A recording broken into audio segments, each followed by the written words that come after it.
want to show you what's going on across San Diego. Most of us seen abundantly sunny skies. La Jolla cleared out of the marine layer and then kind of rolled back into it. It's kind of foggy, cloudy right along the coast there, but downtown looking beautiful.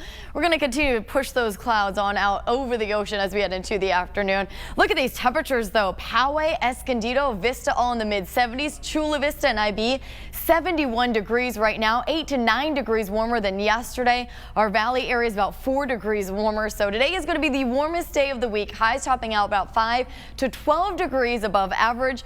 Perfect day to get outdoors and prepare your home for these storms that are going to be coming in. That parade of storms that's going to be rolling into our area as we head into Friday. Let's break down the timing for you. The biggest impact I'm going to say that we're going to see with this is going to come Friday afternoon into Friday night, and it's really going to be those winds, very strong winds. We could see gusts up to 60 miles per hour all the way to the coastline. That's very unusual for us here in San Diego. Most of the time the strongest winds are in our mountain areas, but this time we're going to see widespread gusts that can easily do damage. Isolated gusts could reach up to 80 miles per hour in our mountain locations. The strongest winds Friday afternoon into Friday night. Winds will ease Saturday. Heavy rain, possible flooding, even thunderstorms and small hail will be possible as this storm rolls through.